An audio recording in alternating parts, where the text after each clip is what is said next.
محترم خواتین و حضرات، اب حاضرین وقفہ سوالات ہوں گے۔ آپ سے ایک بار پھر التماس ہے کہ آپ اپنے وہی احترام کو مینٹین کر رکھیں، اس کے بعد جلسہ برخاست ہوگا۔ سوال یہ ہے کہ ہندوستان کے مسلمان پاکستانیوں کو بھائیوں سے بڑھ کر سمجھتے ہیں، لیکن یہ جذبہ پاکستانی بھائیوں میں اتنا نہیں ہے، ایسا کیوں؟ اس کی وضاحت فرمائیں۔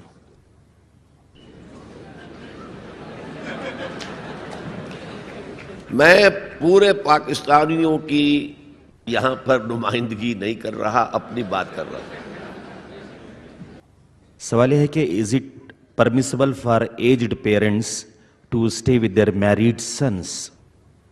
پرمیسیبل ضروری ہے، اپنے والدین کو اپنے پاس رکھنا، ان کی خدمت کرنا، ان کی دلجوئی کرنا۔ دیکھیے میں آپ کو بتا دوں، صرف دو چیزیں ایسی ہیں کہ جن کو دیکھنا بھی عبادت ہے۔ خانہ کعبہ کو آپ طواف نہ کر رہے ہیں، بیٹھے ہوئے ہوں، اس کی تعظیم کے ساتھ، محبت کے ساتھ اسے دیکھیں، یہ عبادت ہے۔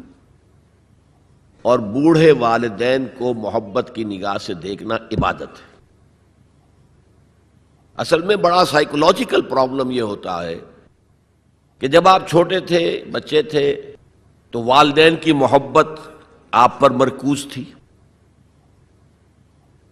اب جب آپ بڑے ہو گئے، آپ کی اولاد ہو گئی، آپ کی محبت اپنی اولاد پر جو مرکوز ہو گئی، تو ایک محبت کی پیاس والدین میں پیدا ہو جاتی ہے۔ ہماری اولاد کا مرکز محبت میں کچھ اور وجود میں آ گیا، اور ساس بہو کا جھگڑا بھی اسی وجہ سے ہوتا ہے زیادہ۔ تو اس پہلو سے یہ ہے کہ اگر آپ والدین کو محبت دیں گے اور ان کو محبت بھری نگاہ سے دیکھیں گے تو یہ بھی عبادت ہے۔ سوال یہ ہے کہ آپ کو یہاں بھارت میں مسلم معاشرہ کیسے لگا اور یہ پاکستان سے کس طرح مختلف ہے؟ کم سے کم یہ بتائیں کہ یہاں مسجدوں کا منظر، نمازیوں کی تعداد، عوام کا رہن سہن وغیرہ اور دوسرے ثقافتی پہلو پاکستانیوں سے کس قدر مشترک اور مختلف ہیں؟ براہ کرم تفصیل سے روشنی ڈالیے۔ مجھے آپ پاکستان واپس جانے دینا چاہتے ہیں یا نہیں؟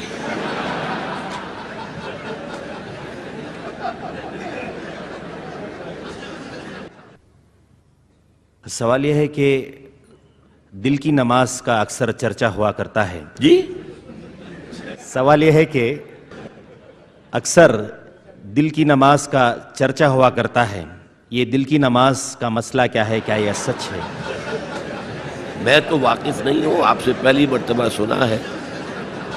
یہ میں جانتا ہوں کہ نماز دل کے ساتھ پڑھنی چاہیے، دلی آمادگی کے ساتھ پڑھنی چاہیے، لیکن دل کی نماز کیا ہے یہ میرے علم میں نہیں۔ ایک اور سوال ہے کہ ہم غیر مسلم کے سامنے یہ کیسے بیان کر سکتے ہیں وضاحت کے ساتھ کہ حضور اکرم صلی اللہ علیہ وسلم نے کئی شادیاں کی تھیں، کبھی یہ بھی کہا جاتا ہے کہ 11 ان کی بیویاں تھیں، کس طرح ہم اس کی وضاحت ان کو کر سکتے ہیں؟ کیسے اس کا ہم ان کو جواب دے سکتے ہیں؟ جواب دیجئے کہ راجہ دسرتھ کی کتنی تھیں، حضرت داؤد علیہ السلام کی کتنی تھیں؟ یہ ہر دور کی بات ہے۔ پولی گیمی جو ہے دنیا میں ہمیشہ رہی ہے، ہمیشہ رہی ہے، اور خاص طور پر قدیم زمانے میں جو سردار ہوتے تھے وہ اس لیے بھی شادیاں کیا کرتے تھے زیادہ کہ مختلف قبیلوں سے ان کے رشتے قائم ہو جائیں، تو اس سے یہ کہ سیاسی مصلحت بھی حاصل ہوتی تھی۔ پھر حضور یہ بھی چاہتے تھے کہ عورتوں کے بارے میں میری تعلیمات زیادہ سے زیادہ خواتین آگے پہنچا سکیں میرے بعد۔ جیسا کہ میں نے کہا کہ عورتوں کے لیے تو اسوہ صرف ازواج مطہرات ہیں، اور شوہر اور بیوی کے جو بہت ہی یوں سمجھیے کہ انٹیمیٹ ریلیشنز ہوتے ہیں، وہ بھی ایک ضرورت ہے انسان کی کہ معلوم ہو شوہر جو ہے، شوہر بیوی روزے کی حالت میں کس حد تک جا سکتے ہیں، یہ معلوم ہونا چاہیے۔ کس سے آگے بڑھیں گے تو روزہ ٹوٹ جائے گا اور کفارہ دینا پڑے گا 60 روزے، تو ہوش ٹھکانے آ جائیں گے۔ لہذا یہ تو ساری چیزیں، جیسے کہ بعض صحابہ نے آ کر عرض کیا حضور سے کہ حضور یہ یہودی ہمارا بڑا مذاق اڑاتے ہیں کہ تمہارا نبی تمہیں بڑی چھوٹی چھوٹی باتوں کی تعلیم دیتا ہے۔ آپ نے فرمایا ان سے کہو ہاں، ہمیں تو ہمارے نبی نے طہارت کرنی بھی سکھائی ہے، وہ بھی زندگی کا ایک حصہ ہے، جسم پاک ہوگا تو عبادت ہوگی۔ لہٰذا یہ ساری چیزیں جو ہے وہ اس کے لیے بھی ضرورت تھی۔ خاص طور پر حضرت عائشہ کے ساتھ اس کے ینگ ایج میں شادی کی سب سے بڑی زرد و غائب، کیونکہ انہیں اتنا عرصہ ملا پھر بعد میں، اور وہ معلمہ امت بن گئیں، اور وہ جو فقہائے صحابہ ٹاپ کے ہیں ان میں ان کا شمار ہے۔ اس اعتبار سے عبداللہ ابن مسعود ہیں، حضرت عمر ہیں، حضرت علی ہیں، یہ ہے فقہائے صحابہ، اور ان میں ہی حضرت عائشہ صدیقہ رضی اللہ تعالی عنہ کا نام بھی ہے۔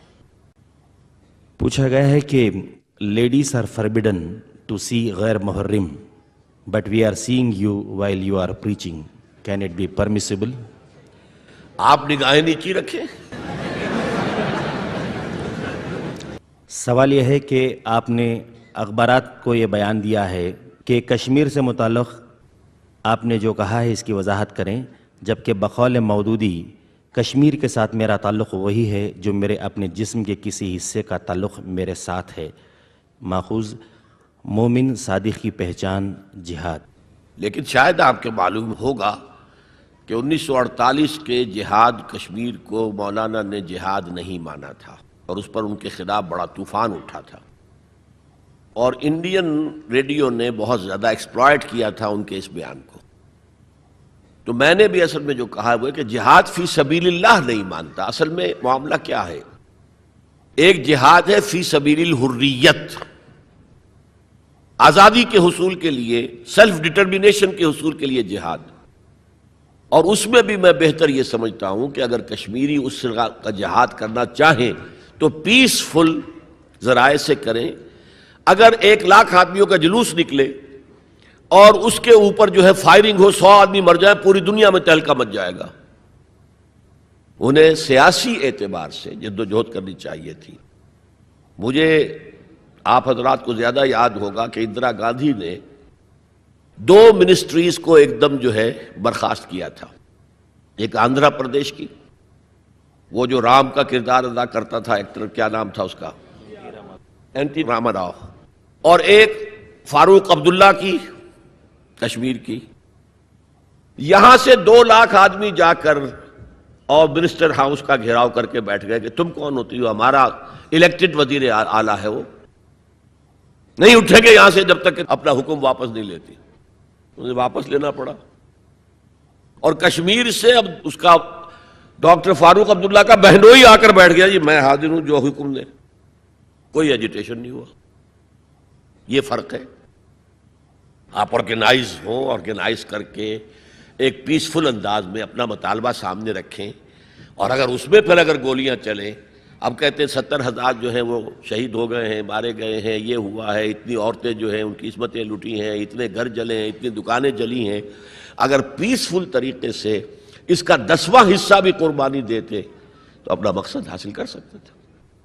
یہ پروگرام اختتام کو پہنچے گا، بہت بہت شکریہ۔